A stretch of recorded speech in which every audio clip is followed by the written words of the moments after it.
So I'm promoting everyone to panelists because we are maybe a smaller group and want to give some opportunity for some interaction.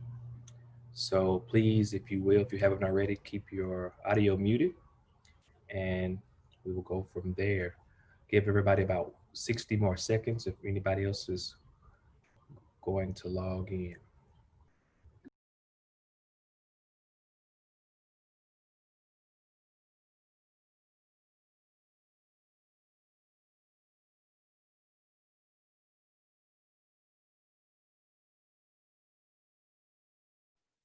And just giving you a heads up, because we are a smaller group and it's just going to be helpful for our conversation today, I am going to ask people to introduce themselves. So you can do that by unmuting yourselves once we get started, or just doing a quick overview of the work that you're doing in the chat, just so that we can kind of make this a little bit more specific for what you guys are up to.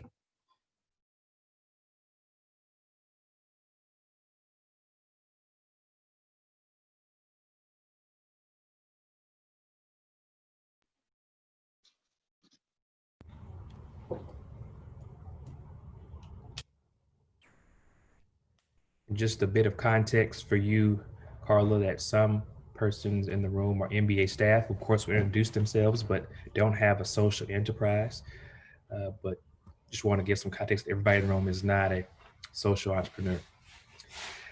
So welcome to our first webinar for today, which is Fundraising 201 with Carla Leon, who was shared with us last year at our seminar in Scottsdale, Arizona. It was our first time having her, and we really appreciated the expertise, the thoughtfulness that she brought to the space. She's definitely just a wealth of information and so generous with being able to share and personable. So I'm not going to take much time to share about Carla because we all received her bio before.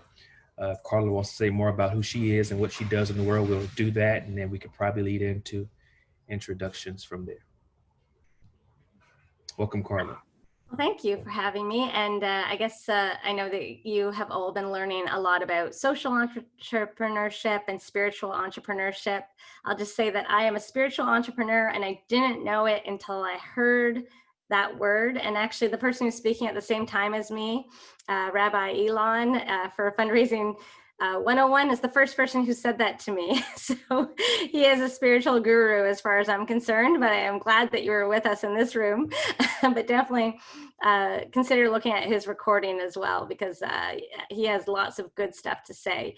And I remember when I heard that language, spiritual entrepreneur, it just settled on me really, really well. And I had an epiphany that that is why I am doing this. You know, it's not easy work. I mean, if it was easy, everyone would do it. So it is hard work, but it is life-giving. So really appreciate everyone doing this really important work. But I want to hear more about you and what important work you are doing. So if you want to unmute yourself, just so we have a little bit of context as we go through the examples and talk about your own organization, that would be really helpful. So we'll kind of just do a popcorn approach, but the first person who popcorns, they actually get to invite the next person into the circle.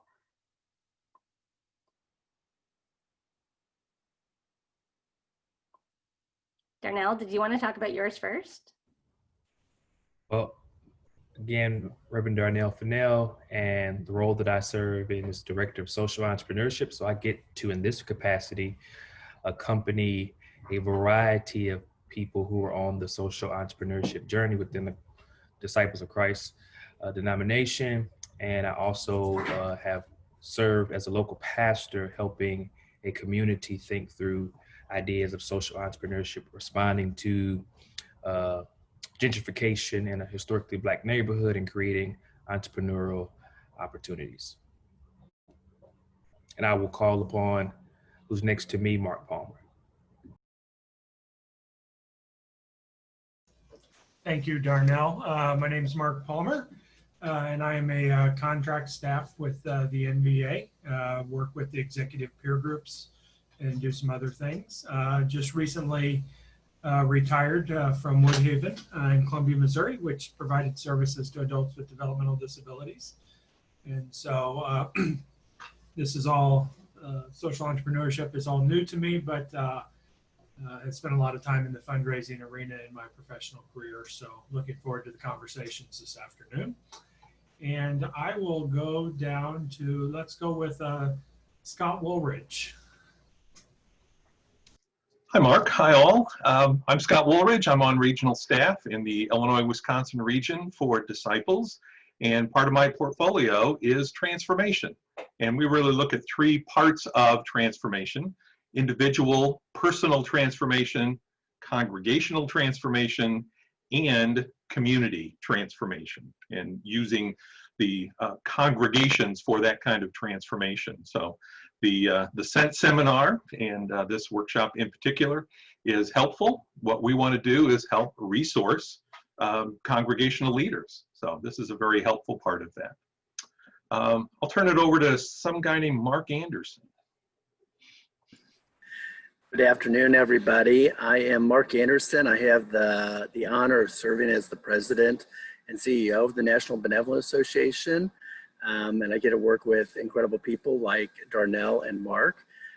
So just grateful that you're here. And Carla, thank you for saying yes again. I got a chance to sit in on your workshop in Scottsdale and was just very pleased with the information that you were sharing. So look forward to hearing you again today. And let's go to Leslie Taylor.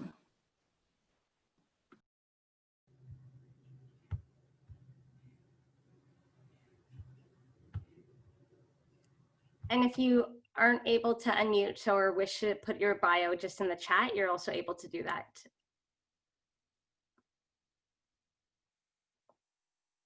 So Leslie, I'm not quite sure if she's there. Oh, perfect. Yes, I'm sorry. I was on another call. So I'm Leslie Taylor. I'm the pastor at First Christian Church in Concord, California. And I don't know what else I'm supposed to say. So What your initiative is, like what you're trying to do, or if you have a social.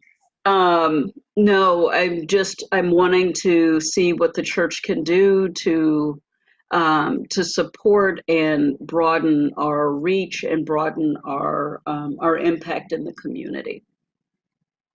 Thank you. And then you get to choose someone. Since I don't know who's gone, I'll choose Renee because she's my church member. So.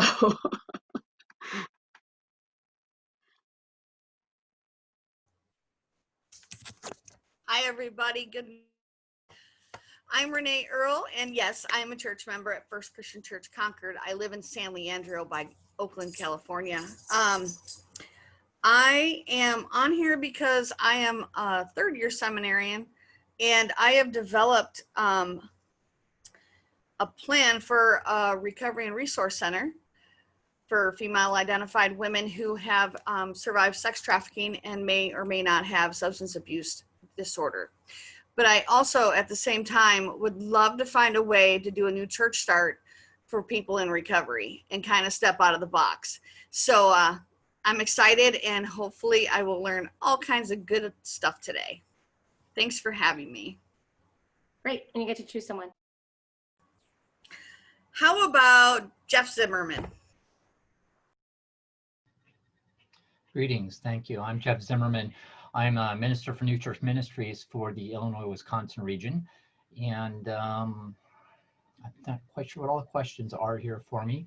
And I'm here mostly to, I've had several church planters who've attended this training in the past, and I'm curious as to what it is that they've been exposed to and the resources that are available to them, and those others who I refer to this seminar. So I can help encourage them to use the resources in the best way possible. So I'm mostly here to pick up those sorts of resources of what's available. Well, so far you're making my life easy. I can be general, but if we have some examples, I'm okay to lean in too. Okay, Jeff, choose someone. Yes. And again, I came in a few minutes late. How is Ben Moore? Have you introduced yourself? I have not yet. I'm Ben Moore, a pastor at Fort Lewis Christian Church in Salem, Virginia. My interest is in churches in general, but also a specific idea about a cafe setting that could be used to bring people together of diverse backgrounds to use active listening to heal some divides, and then with the purpose to then work for justice together in community. And I will call on Emmanuel Freeman. Hi, I am a member of Faith Christian Church here in Los Angeles. And in particular, the reason why I'm here is that me and business partner Vi run Young People in Action, which is a youth mentorship and empowerment program that happens in 3 locations currently, Houston, Alexandria, Louisiana, and Los Angeles. And I'm here to find out any new tools, tips, and tricks that the NBA can offer in strengthening that practice. Oh man, you're in trouble. You're like the first major project I get to lean into.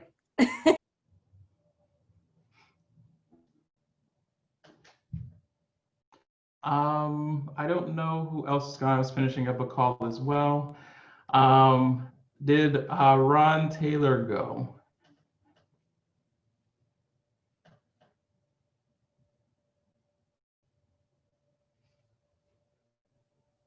Ron, I'm not quite sure. We can't hear you right now.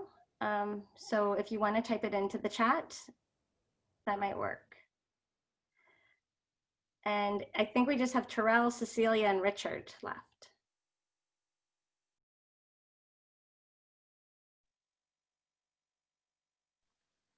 This is Richard. I'm great to jump in here. My name is Richard Hinkleman.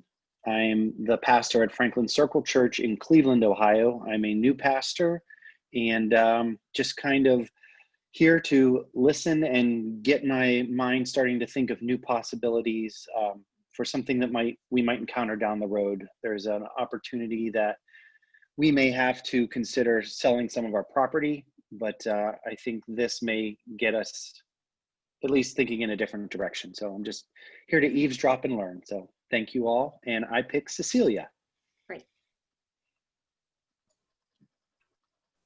Hi. My background is in grief ministry and chaplaincy at our VA medical center here in Oklahoma City. But I have recently retired from the VA, and I have been working with horses and with teenagers and youth. And so I have just recently started working with a ranch that really ministers to troubled teenage girls and their families. So, Thank you. is that good? Is that, I mean, need anything else? No, I'm excited. And we got Terrell. I'm getting muted because I have a little chihuahua here that gets a little barky. My name is Terrell, and I am your Minister of New Church Strategies.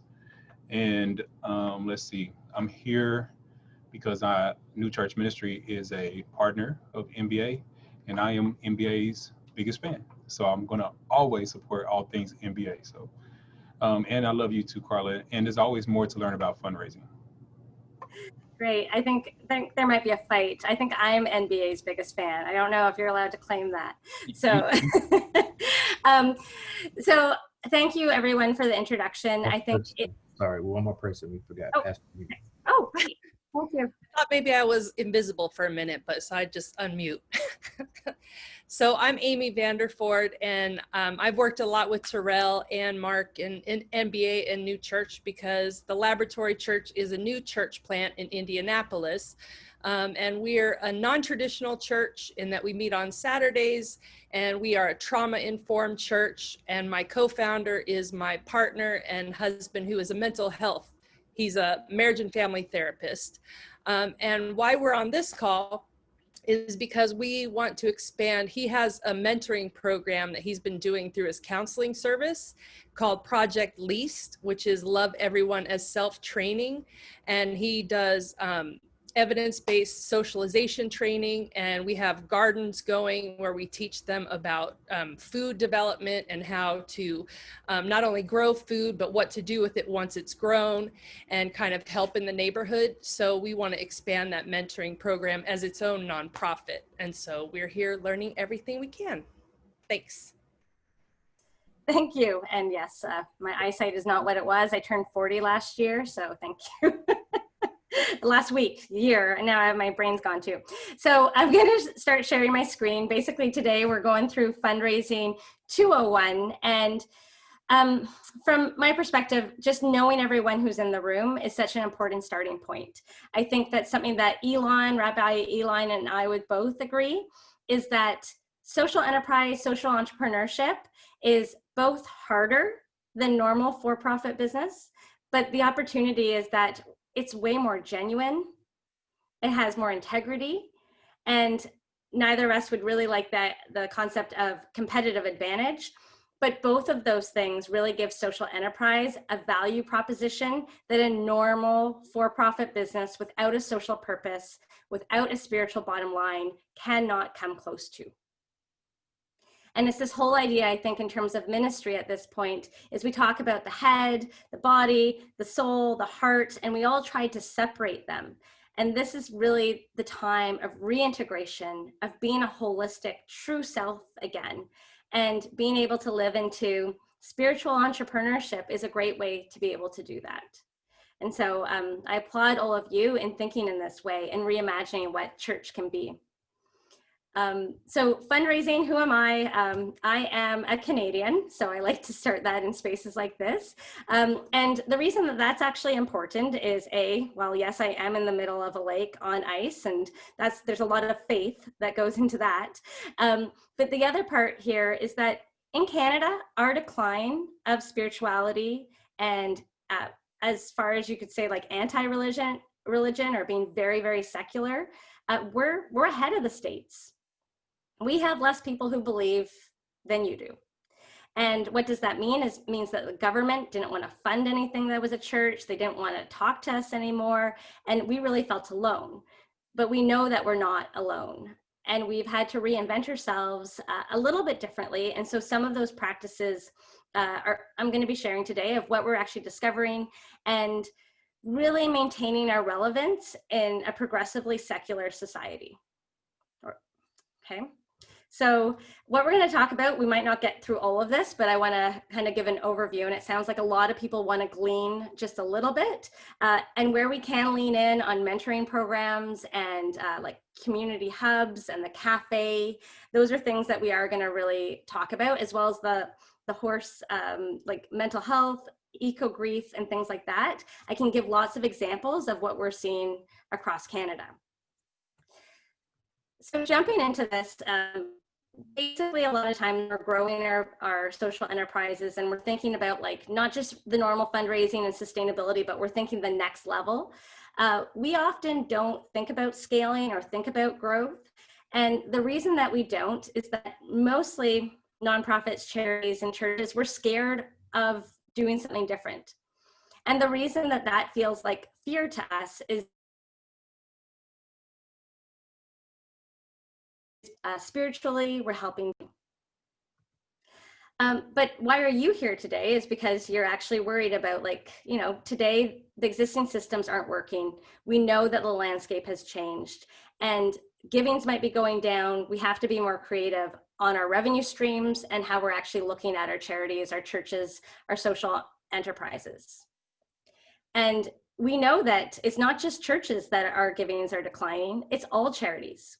Working with community foundations or the United Ways, they have exactly the same challenges that we're facing. They just don't know it yet. They don't know that this is going to continue to happen. So when we're actually looking at building into something new, and I just want you to think about the core of what you're already doing. And when we think about growth, or when we think about fundraising in a new way and reimagining what we want to do, we always want to stick with a core and then grow from the core. And I'm going to give a couple examples here. First example is going to be a Canadian for-profit example. Has everyone heard of Tim Hortons? It's kind of like our Dunkin' Donuts. So Tim Hortons started in like 1967. It's a coffee shop.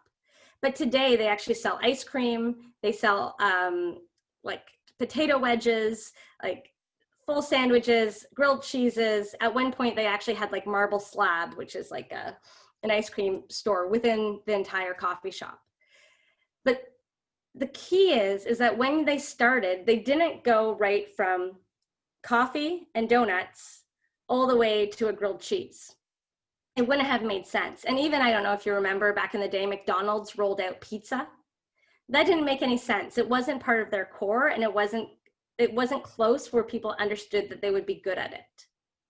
We're the same. We want to start with our core. So if we're actually known for our grief work, you don't want to all of a sudden be also known for weddings specifically or huge events and galas. It's probably not exactly the same. You could get there, but it's not really where you're going to start from, where your first step is going to be. So when you start with your core offering and you're trying to grow into anything, to a new idea, you have to do something that we call as an adjacency. So it should be really close. With Tim Hortons, they ended up starting with something that was coffee and donuts, then they did bagels, then they did sandwiches, then they did these iced lattes, and then they were able to do potato wedges. If they had just gone to potato wedges, it wouldn't have worked. I'm going to show an example of a social enterprise that's launched out of one of our churches in Montreal in Quebec. They started off as an LGBTQ2+, specifically working with youth and young adults. That's where they saw a gap. And so they started just having programs, inviting people in just around that one program. Then what happened is they realized that they wanted to eventually actually support trans people. But to be able to be like this entire LGBTQ center with like a full-time staff, they didn't jump right to that at the end. First, they ended up doing the youth and young adults. Then they realized the other target market that was really didn't have support in the area were seniors. Then they did high school students and making support groups for them. And then they were able to do family and friends. And then they had a support group specifically for trans. Now what happened is that the sustainability started really, really small, maybe like a 5 or 10 hours a week of work. But then it became more and more, and they were able to experiment at each stage. And now one of the people who was in one of their first groups is actually the executive director of this entire LGBTQ2+ center. And because they never confused their messaging and their growth and how they became financially sustainable, everyone knows that if you need resources about LGBTQ2+ supports, you go to this church. It's called Beaconsfield. In fact, so many people go to the church, the local municipality actually went to the church and gave them a contract to figure out how to do the same support in an adjacent neighborhood. Can you imagine winning like an RFP from the government about this type of support? So because they actually did it very intentionally and then they followed a methodology, and they were very slow on doing it, and it made sense. And they kept core to the brand. Now all of a sudden, it's just a no-brainer. If you actually need this type of support, you reach out to them. So adjacencies is a big thing. And if you know anything or remember anything from this presentation, when you're coming up with new ideas and evaluating them, think about this. Start from your core and go from there. And your core can be your core strengths, your core passion, what you're already known for, what equipment you have, like what is that core that you're able to build from? And it's that sense of abundance of what we actually already have. And in the worksheet that's on Blackboard, there's an entire list of things that, like, as a good partner that we can be, all the abundance that we have. So any of those things in that partnership list, I think it's like page 4 in the workbook, any of those could have been something that's your starting core of the abundance that you're offering into the neighborhood. So this is just a framing as we go through some of the revenue streams. Please, if you have questions, you can send it in chat. It will pop up for me, so that would be helpful. So I look at fundraising, and I think this is page 3. It says all the revenue streams there. And the first few are basically talking about fundraising 101. It's going to be our fundraising, it's going to be our events and things like that. But there are all these other ways to actually generate revenue that we're going to look at here. So after fundraising 101, which is recorded and Rabbi Elon is doing right now, and it's going to be wonderful, the next thing that is a natural next step to consider for revenue generation are events. So events is something that we're probably already doing. And obviously with COVID, our events are looking a lot different, as we can see right now. Why are events important and when to do them? You really only want to do an event when it's team development and it has like branding and energy with it. And so it's like relation building, and it's about those intrinsic outcomes that you have. Because events are a lot of work. In fact, almost every fundraiser would say you don't want to bother with a gala unless the gala actually makes so much money for you that it does your operating expenses, like 70% of it for the year. That's the only time that you would even bother. And at this point, I would say probably not. Most of the time when you have an event strategy as a revenue generator, you probably want to do smaller events. They're not as much work. You're able to be more relational on it. It's more ongoing, so it's not a surprise that it just pops up. And especially at this point in time, like doing your Bible studies or parent counseling or grief counseling or whatever it is in smaller groups, you continue to build that relationship. You have that great energy still, but it's not going to be that big thing that is overwhelming for you, and it might actually drain your team rather than be life-giving. I see that we have a chat in here, so I'm just going to double check. Actually, Darnell, if there's a question, can I get you to kind of highlight things like that for me? Okay. Great.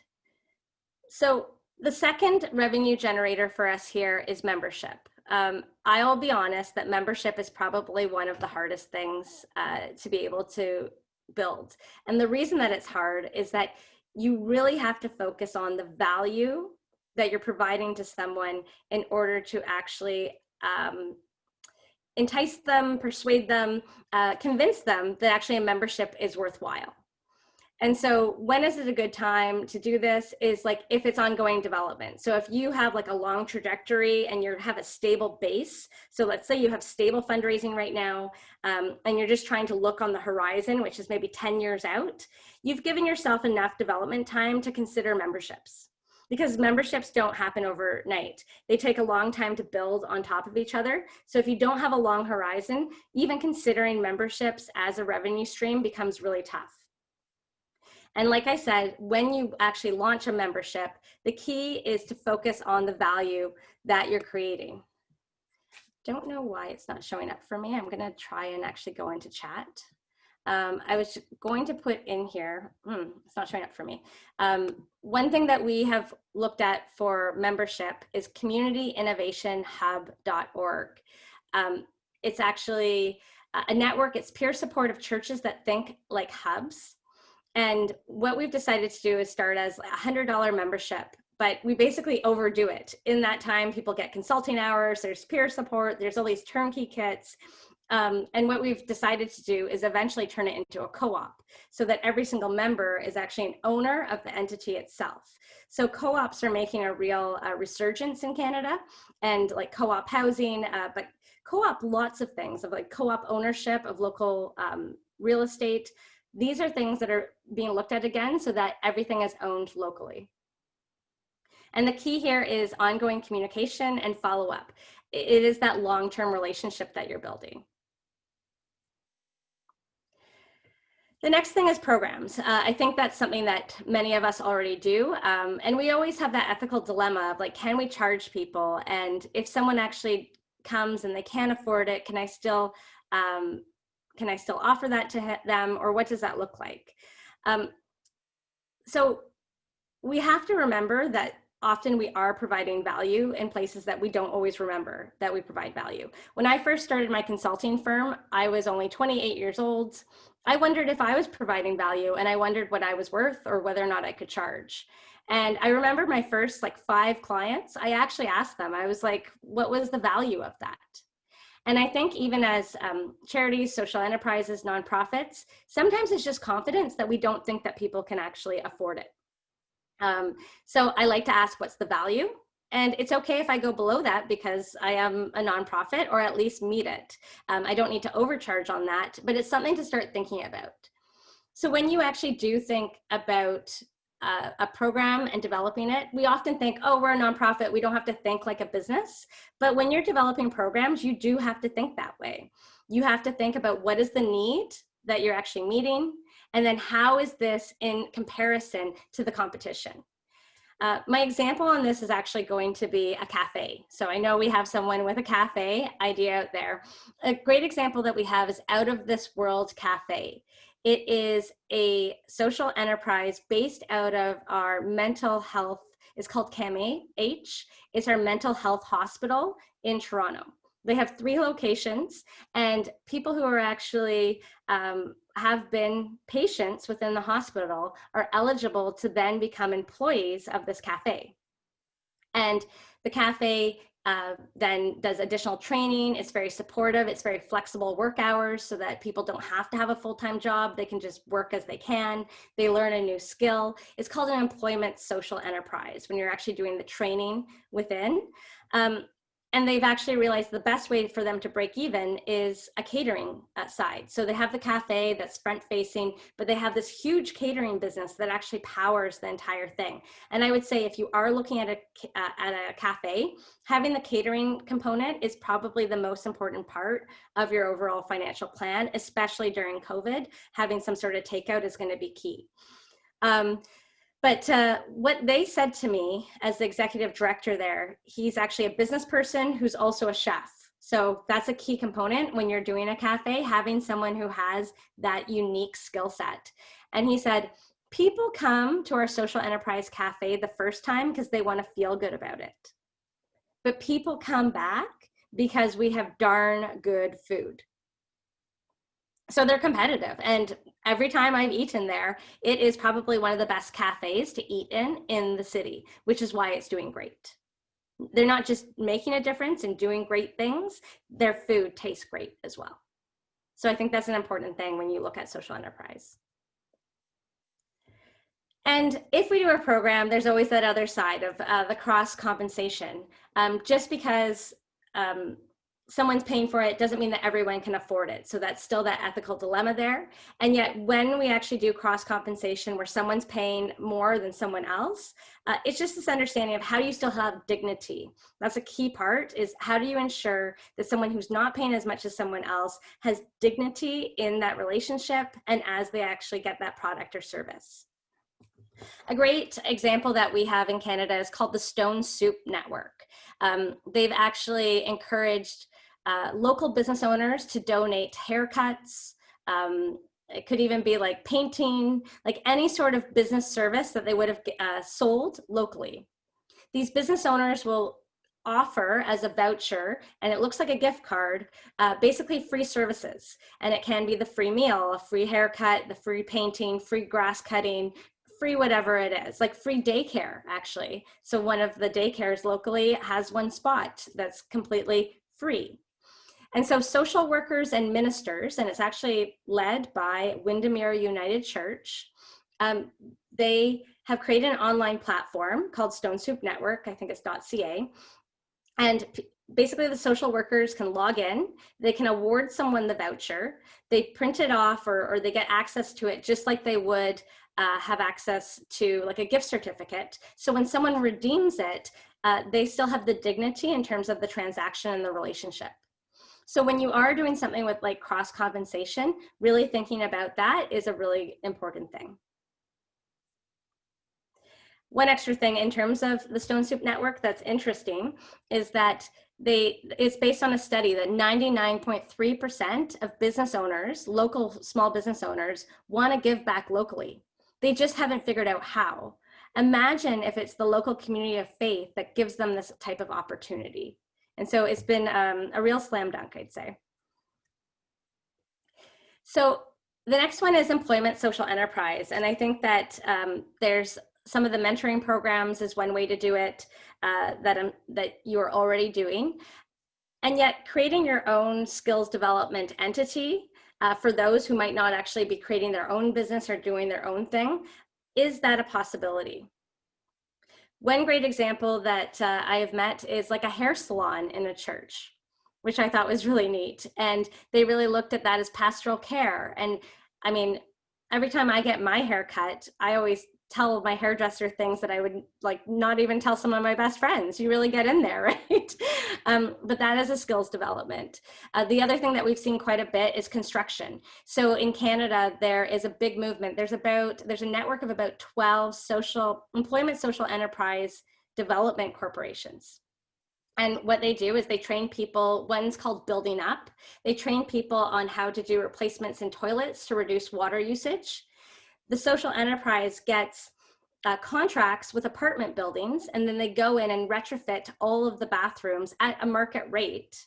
But they spend an extra 90 days prior to paying these individuals to retrofit the apartments. They give them 90 days of financial literacy and other training and support before putting them into the workforce. And then once they complete 6 months of work of these paid contracts, this Building Up organization helps these youth actually get full-time jobs. So they do all this extra work throughout. We have another example in Newfoundland, which is the far east of Canada, where a local community ministry was like, what's possible here? And they had set up an exchange where people could say, like a Kijiji, like I'll do this, and like a payment back and forth. But they found this gap that no one was actually signing up for commercial cleaning. So the ministry created a commercial cleaning company to help with the skills development and support of contracts and opportunities that might have felt out of scope for an individual. They took this on. Then we get into some intermediaries. And like I said, if there's a question, please put in the chat or Q&A and Darnell will let me know. We get into a bunch of intermediary opportunities. And you can see like everything I just talked about is now adding value, right? So yes, straight fundraising is still value for the compelling vision and mission that you're doing. And now we look at other ways to add value in what we're delivering to people who are willing to pay for some of these things that traditionally we didn't think that we could do. So the marketing intermediary, when is this a good fit? It's a great fit when you already have an audience. So a great example, I'm working with a Scent participant from last year, and they have a network of about 3,800 communities of faith. And their big thing is they're going, well, there has to be some value in there. Like, what can we actually do for them? We're now speaking to some different office supply companies and a CRM company.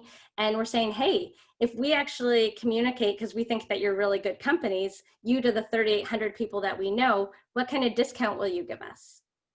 And if we do that for you, you don't actually have to pay for sales yourself, because let's say you have 20% allocated for your sales and marketing piece. Well, if we're your partner, then we can share in some of that margin that you would have had in there. So our audience is doing really well. We're happy to do that. We've vetted you as a supplier, and now we would need to share in some of the extra value that we've actually created for you. So you're going to get sick of the word value. The other type in here is a distribution intermediary. So when are we in between? And this is when logistics is a barrier. So we have some pretty interesting things happening in Canada. We have something called Furniture Bank. And Furniture Bank is a social enterprise that basically charges people to pick up their old furniture. So let's say they're downsizing or they're moving or whatever's happening. Or someone, let's be frank, has passed away and the furniture it's a content sale. Well, what happens if you actually donated all of that furniture? This social enterprise charges to pick it up, They then take it to a huge warehouse, and they then give it away to people who can't afford furniture. Because a lot of people, definitely in places where housing is very expensive, they can just barely afford their rent, and you walk into their apartment and there's no furniture there. And so the furniture bank is we actually have a church doing a furniture bank as well, by the way. But the furniture bank is really neat. So in terms of distribution, they actually leave their trucks in church parking lots so that it's easy places for them to pick up. We also have an organization called Food Share, where people can buy fresh from local farmers a box of food once a week. But instead of delivering to each of the places, they actually use, and this is my own church does this, they use the narthex as like the unloading place, and people basically pick up their food once a week out of the narthex. And even in COVID, it's very easy for us to organize. You come in one door of the narthex, pick up your food box, and go out the other door. So distribution intermediary, and especially because churches are in very valuable places. And just to check, Darnell, it's over at 2:30, right? Okay, perfect. There's the admin intermediary. There's this big concept called shared platform right now. So not every nonprofit has to start their own separate entity. Churches, and many of you already have like a program that kind of looks more like an entity under the umbrella of your church. Well, what happens if you actually allowed more and more of those that are missionally aligned with you, and you're actually holding the admin, maybe helping them with their social media? Is this something that you're actually adding value to them that is something that you could then have as a revenue stream? Relationships is another one. We just launched something called Your Rural Assistant last year.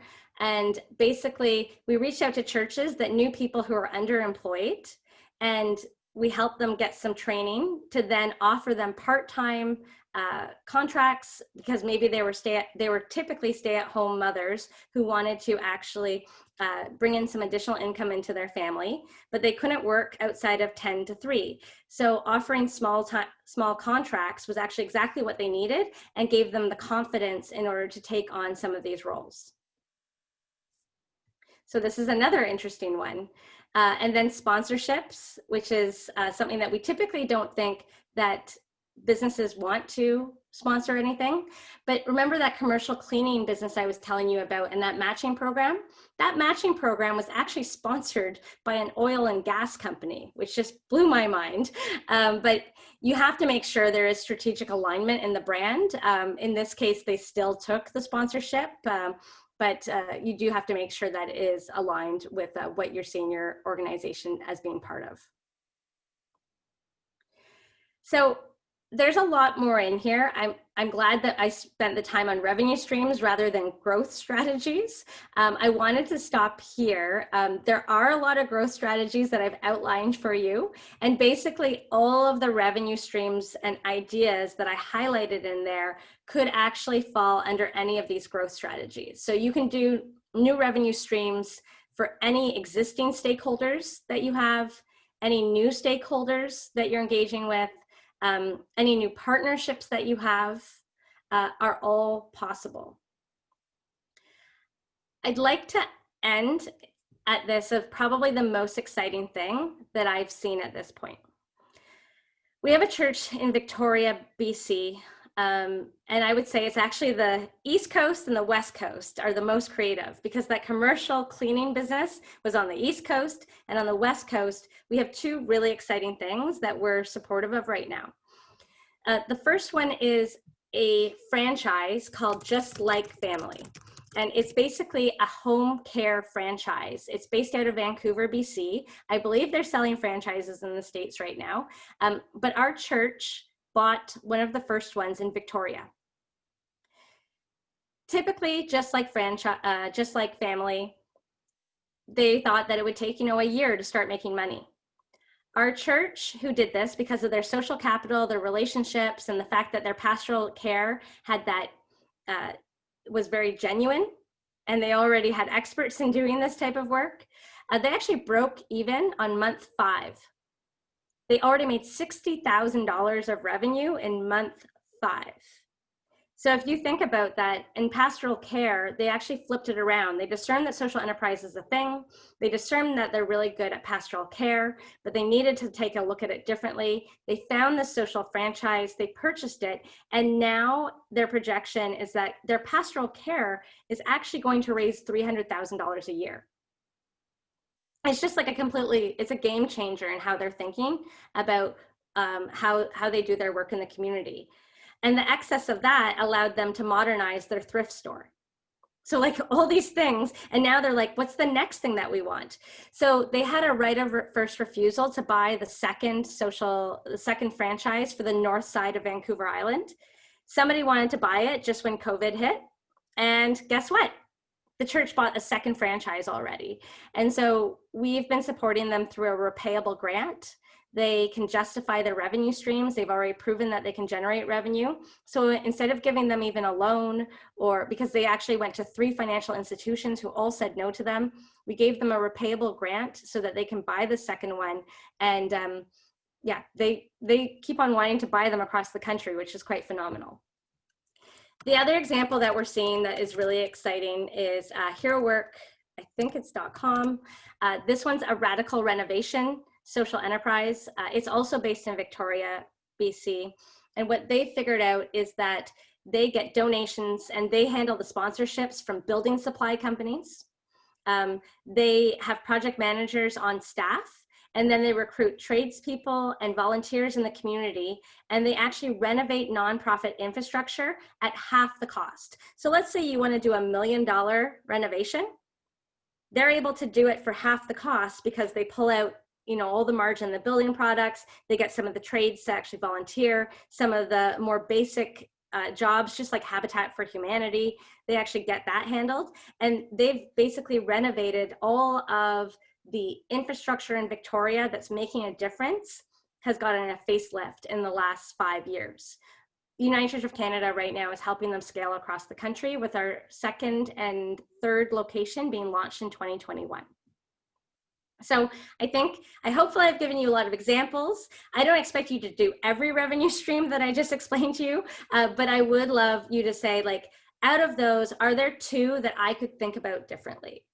And to remember to start with your core and then start going to what's the adjacency is the next thing that I could think about doing. So I wanted to make sure that we talk a little bit more about some of the examples that were given to me, because I am happy to connect you with any of our social entrepreneurs in Canada who might be doing something similar to you. So I'm going to start with the grief counseling. We have 2 social enterprise grief counseling entities that have been created. The neat thing is that one of them is in a rural context, and it's 11 small towns that there's no grief counseling at all present. And so what they've done, this is in New Brunswick, which is a province out east. Basically, it's this one minister. Her first year before she even realized she had a social enterprise is she did grief counseling for 93 people. And then she goes, oh, I think I have a social enterprise. And then has been very clear about what the relationship is with that work and the church and structuring it. We have another one that actually has like a huge chalkboard that talks about grief in Montreal, and they go from church to church to church ecumenically to talk about grief, and they put it on the sidewalks and people can write down, how they're feeling, and it's having those real courageous conversations. Trauma and mental health.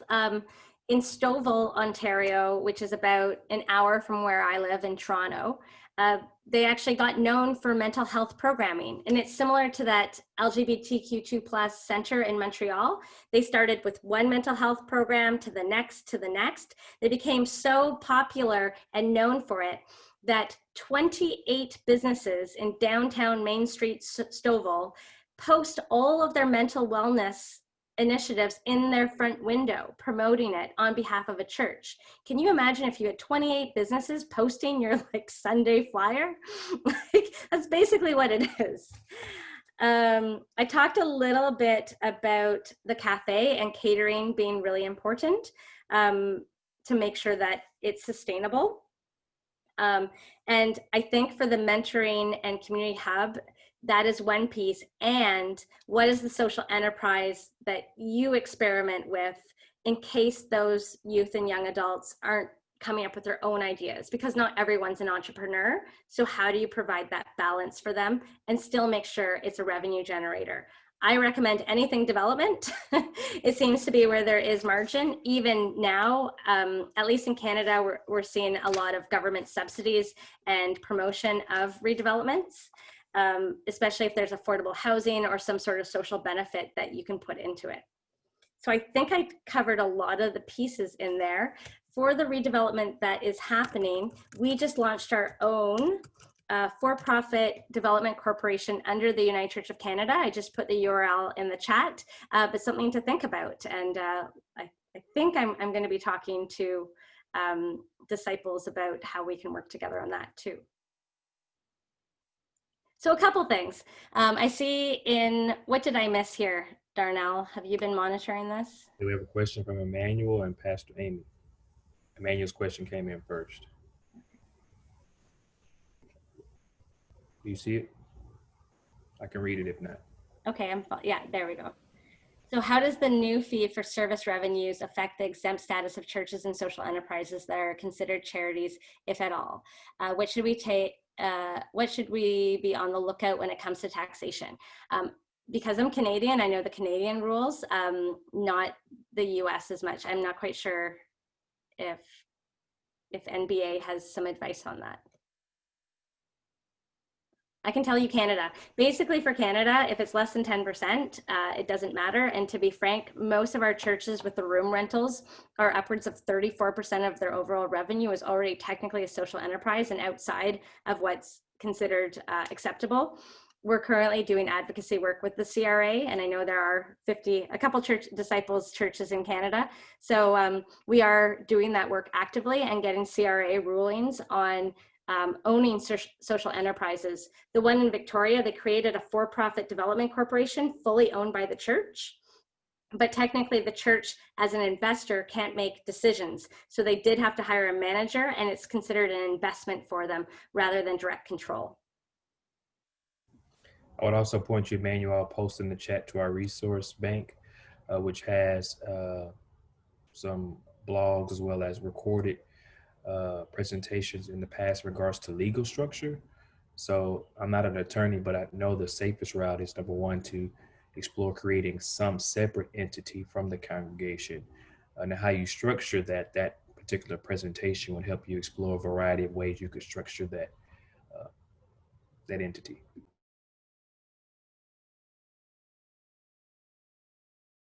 I'm feeling good. There's lots of other growth opportunities, and happy for me to put in my email too. If any of you want to talk about specifics, I'm happy to go through more of the growth strategies that I included.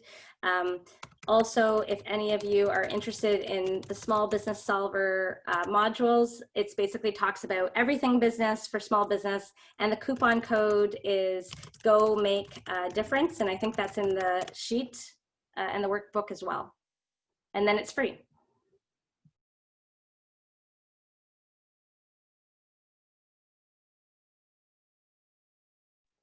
Any other questions? We still have 5 minutes, folk.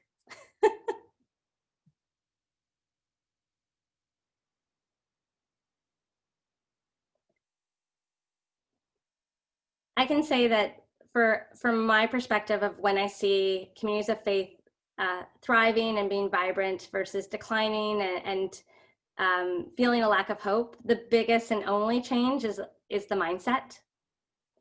I hope that this conversation starts making you think about, how do I experiment and how can we start trying something different? From your first experiment of doing something different, you already changed the narrative of decline. You've changed it to something's possible. We can do something different. And we have so much abundance. Like, if you think about it, we have all these volunteers, all these amazing buildings, all these relationships. We've been rooted in community, sometimes for centuries already. It takes 15 years to build social capital. You have it. Why do you think that Just Like Family franchise did better than any of the other ones when it was bought by a church? Like so I think that it's really thinking like, let's try something, because as soon as you try something successfully, the next experiment becomes that much easier.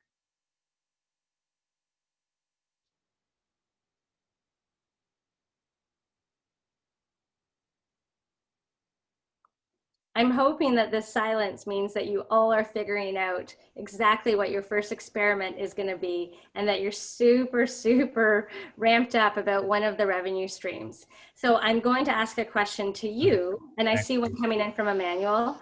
I would like you to put into the chat what revenue stream or what experiment you might have been inspired to try that maybe you're hopeful of. So Emmanuel, how has the strategies for connecting with business around funding and sponsorships shifted because of COVID? So it's interesting that we just completed a study that literally came out yesterday, that I heard about anyway. It's 65% of Canadians, I'm sorry for the Canadian references, 65% of the Canadians are dissatisfied with the existing social and political landscape. 65% of Canadians do not want the systems of what was established before to go back. And they thank COVID for allowing them to realize how broken everything was. So your question, Emmanuel, when it comes to businesses, they also realize it's broken. Many of them have been broken. And so they don't want to see the systems to go back.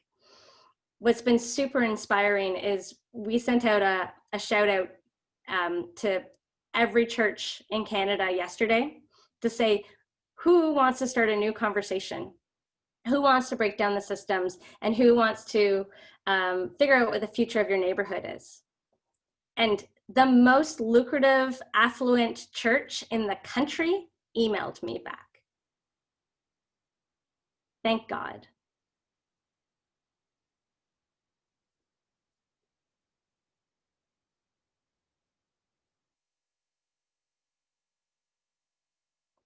Well, I am happy that I didn't keep going, because Darnell knows I can keep going. So I only did about half my presentation, but I think you got the gist of the direction I was going.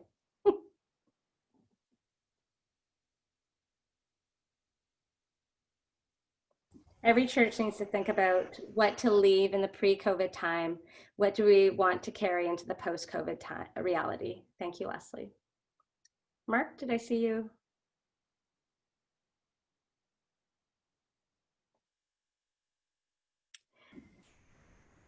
Well, that brings us to just about time. We thank Carla for your presentation. And as I said before, Carla is very personable and accessible. So you have her information, how to reach her if you have some questions or ideas or want some more information about something she shared through this presentation. The next presentation begins in 30 minutes. So I want to make sure you have some time to take care of yourself. And know that the resource bank is below. So maybe there's some things you're wondering, like what all already lives in MBA's toolbox based upon previous years of SENT seminars, as well as just social entrepreneurship work at large through our Incubate initiative. Please take some time to browse through there. And if something is missing, right, that you feel this is important for us to have, you reach out and let us work together to provide those tools, templates that will be helpful for you to explore your next steps. Thank you, Carla. Wonderful, very rich. Thank you, everyone. All right, see you all. Thank you, Carla and Darnell.